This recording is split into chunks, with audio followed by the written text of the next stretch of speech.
All right, so many of you know that I did not grow up with my father. I don't have any childhood memories of my pops. I don't know how old I was when we were kicked out or we left or however the separation happened, but I don't have any memories of him. But if you've followed my story, you know that I first met him when I was 18. Since then, I've had the opportunity to have maybe 3 or 4 conversations with him, but he is still a stranger to my heart, a stranger to my mind. He's an old man who was fond of me, who I have no memory of in my childhood, but yet and still, God has called me to honor him because he is the man that partnered with my mom to ensure that I got here on this earth to do this purpose and to be a blessing to my generation. So today is June 2nd, and it is the old man's birthday. And yeah, although I have no memories of him ever being there for me for my birthday, ever getting a gift from him, fact remains that today is his birthday and I'm aware of it, and God's called me to honor him. And so I'm gonna run up in Walgreens and get him a birthday card for his birthday because this is what God has called me to do. And I make this video today to share with someone else out there who may be struggling with any area of their life where God is calling you to do something, but your personal emotions and feelings might be conflicting, following through and being obedient to what God has called you to do. I'm going to encourage you today to get that out of your system. Get that out of your head. Get that out of your way. It's going to block you from your date with destiny. Go ahead and obey. Do what God has called you to do. Be the difference. Be the difference. Break the generational curses. Be who God has called you to be. And shift this thing so that it doesn't affect the next generation coming after us.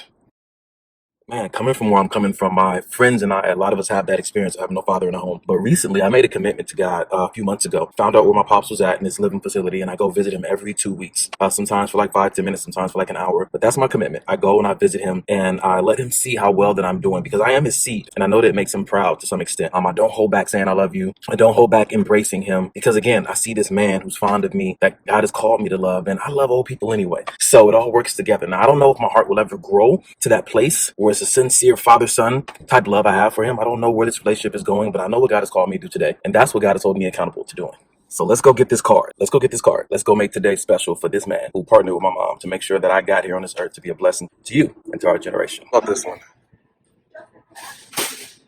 Yeah, maybe knowing him. I don't know. All right. No. Okay. There we go. I can't get in this one, but yo, check this out. Like my outfit. It's from Forever 71. All right, so the idea of this was amazing, but this is extremely more difficult than I thought it would be. These cards are really praising that person.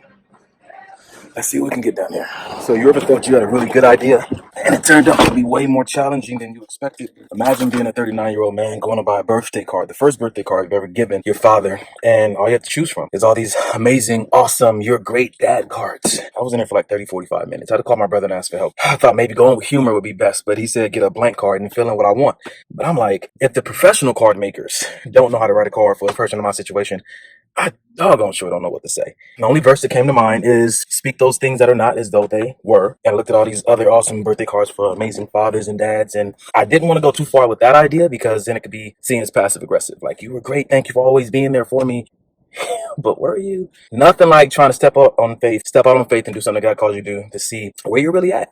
So I struggled with getting some cards for him because they weren't accurate to what he did. But what I decided to do was get a card that did speak those things that are not as though they were and acknowledge him for what he has done, magnify him for what he did do, and not let the rest of the stuff get in the way. So I did get one. I think it's very fitting, and I'm going to write something else in there for him and take it to him and let that be that. But somebody out there needs to talk to Hallmark or somebody else and get a whole card section for young men in my position because this is a big deal what we're trying to do, and it'd be helpful if we had cards that could assist us and point us in the right direction. But until then, we'll continue to rely on the Holy Spirit to guide us.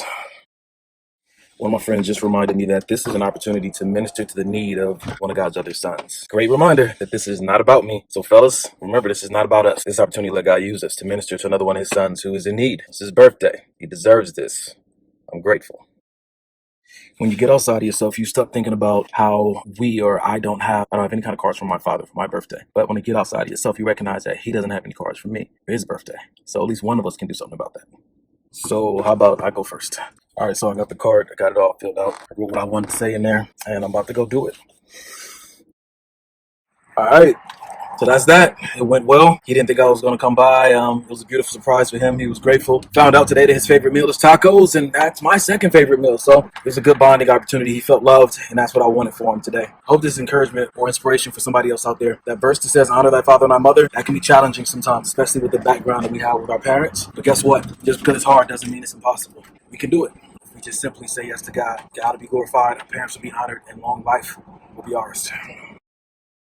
As I sit back and think about today, the question that comes to mind is how do you confront and deal with a father issue if you're not sure if you really have a father issue or not? Now, I may not have a direct answer to that, but this is my step toward destroying any giant that thought it was going to form any kind of stronghold against my bloodline. Now on my watch, breaking generational curses.